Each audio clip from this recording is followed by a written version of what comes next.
serious, it's fun, it's your Catholic drive time. With Joe McClane and EmilyiAlcaraz. But Dorothy Cummings McLean is on with us right now. She is with the LifeSite News, who also was canceled from YouTube not all that long ago, live from Scotland via Zoom. Good morning to you. It's good to have you on. Praise be to God. Christ is risen. Happy Easter to you. Indeed. Hallelujah. How was, speaking of canceled, Scotland, last time we talked, was pretty much enjoying the full lockdown treatment. What is life like now? Well, things have improved since we have been allowed to go to church again in public without fearing a fine.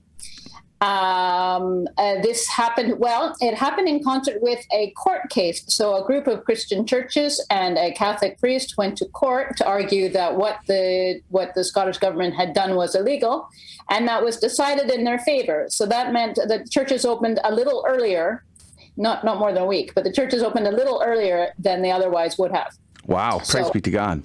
Yeah, so we were very delighted about that. So we were back openly inside churches on Palm Sunday. That's amazing. Praise be to God for that. You have a couple of articles in LifeSite News that we commented on earlier this week. One was the interruption of a Holy Mass in the UK by police. Tell me about that. Oh, that's really sad, really shocking. And it just goes to show how crazy things have gotten. So essentially what happened was police turned up at a Polish Catholic Good Friday service after, they say, being called. Somebody called the police on this perfectly legal Good Friday service in a parish in South London, which was a Polish language mass. The priests, I don't know them personally, but it looks like English was not their forte. There's a video that shows police marching into church behind a priest. The priest it just explained to the congregation that somebody had called the police and the police had arrived.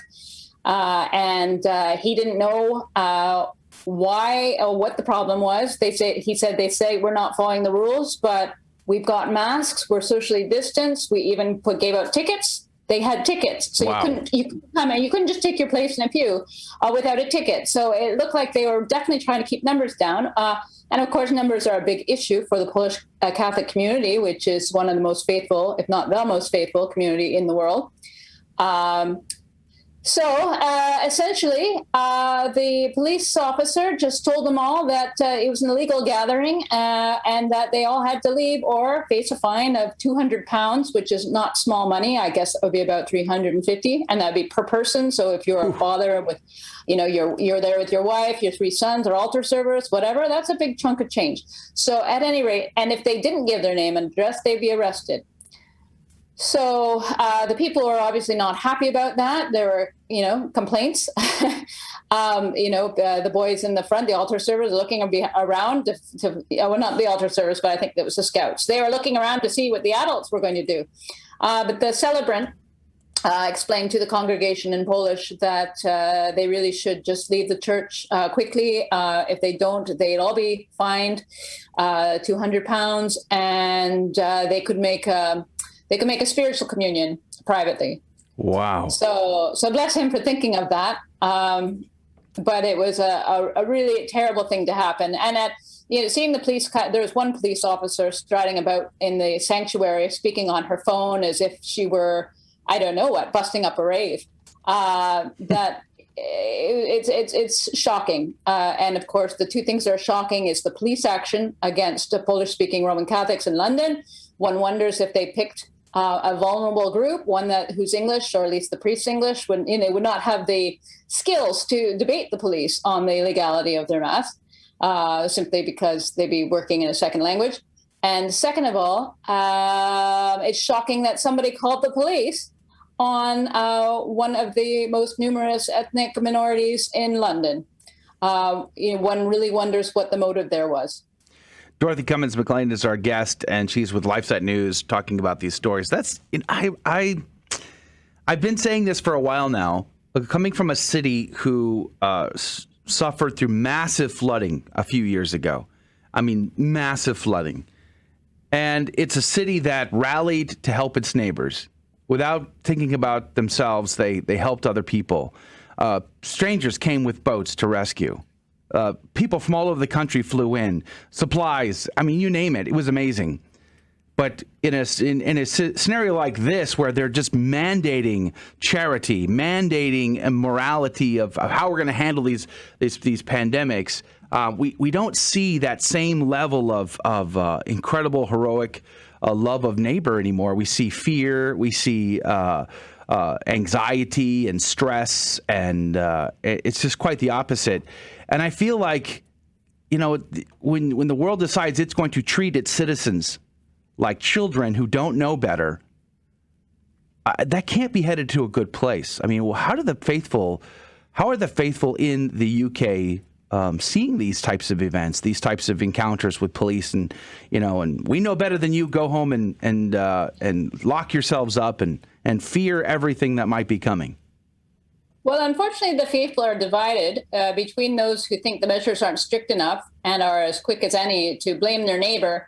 I suggest that they're very suggestible to the government and basically the advertisers. The advertisers, the ones who are advertising, you get your shots, and it's not fair if the rich get their shots first, kind of thing. I mean, there's a very concerted effort to make people blame people who don't comply.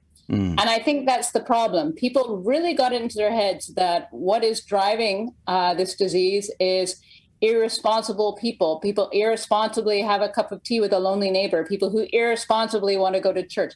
It's absolutely mad because, for example, in Canada, there's constant truck traffic. The truckers going Canada, U.S., back and forth, back and forth.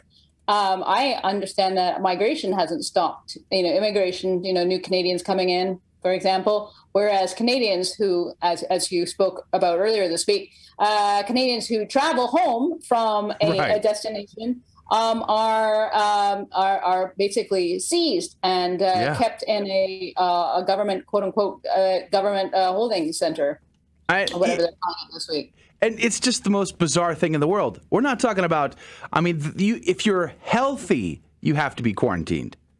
We're quarantining the healthy people, let alone the detaining of the sick people. It's really backwards mentality. I say that responsible people, the vast majority of human population, aren't radical. People will do responsible things for the most part, but when you treat them like criminals and infected and the rest, bad things tend to happen. All right, I need to transition because we have about 5 more minutes with you, Dorothy Cummings McLean, LifeSite News. And you have this other article out. Apparently, Pope Francis went to the house of Cardinal Becciu on Holy Thursday. Now, remind our audience, if you will, why that could be very odd or why that might trouble many Catholics. Okay, well, Cardinal Becciu was a very important official in the Holy See's Secretariat of State. So he was basically a money man, and he put the finances in the hands of some strange financier who invested it all in a strange way. It didn't make much money, but it was also involved. Cardinal Becciu was also, Cardinal Becciu was also involved in a luxury London property that was one of the odd Vatican investments. As well, Becciu resigned or was asked to resign, one or the other, by Pope Francis because it was discovered by an Italian news magazine that he had been sending contracts the ways of his 3 brothers. So, according to him, in a press conference he gave the same day the story broke, Vatican police had told Pope Francis that he was an embezzler and that he had been enriching his family. So those are the main things. There's also been a rumor that he paid a large sum of Vatican cash into an Australian bank account and therefore may have been involved in a plot against Cardinal Pell. Yeah, that was a bizarre story. And the numbers were, the actual number about how much money was involved at one point was incredibly large, but I think it's been scaled back significantly, but still millions, I think. Yes. Yeah. Interesting. Yeah. All right. So why would His Holiness Pope Francis, generally speaking, Holy Thursday Mass, it's kind of a big liturgy. A lot of people like to go to it. Why would he spend that Mass at a private residence of a cardinal who has some very serious allegations against him? Well, I read a very interesting article on that in another Italian news magazine, on which I drew heavily from my own article because it sounded like a very good and very charitable explanation, which is that Pope Francis definitely reaches out to cardinals and archbishops who are in a bit of disgrace. They are on a periphery in a moral sense. And the story that I heard was that Pope Francis had reached out to him to say, look, it's our tradition that we celebrate Holy Thursday together, so let's do that again. So I think that it was a charitable gesture. In fact, that's what it was later clarified as an act of mercy towards Cardinal Becciu, because according to this Italian news magazine, one of his brothers alerted the media to say that everything was fine between him and Pope Francis again. And that this represented, it was being said that this represented a rehabilitation of the cardinal's career. However, sources close to Pope Francis apparently told the Italian news magazine that this was not at all true. Okay, so we're not to expect that Cardinal Becciu will get an assignment very soon in the Curia. No, I don't think so. And if you read the new Catholic magazine, The Pillar, by two great Catholic journalists, whose names will come to me in a minute, J.D. Flynn and Ed Condon, who's done amazing work, by the way, on the Vatican financial scandals. Absolutely great work. They note that Pope Francis has certainly not stood in the way of the investigation of financial matters touching on Becciu. Wow. All right, Dorothy Cummings McLean, thank you for your time today. We're very grateful for your insight on these stories and more, and we look forward to having you back soon. Thank you very much. All right. God love you. God bless you. That it means we're going to go to a break. We're going to come right back after this very short break. Breaking news and stories with EmilyiAlcaraz. And, of course, Patrick Coffin will be our guest, talking about cancel culture. Are Catholics being canceled everywhere? We'll have that conversation next.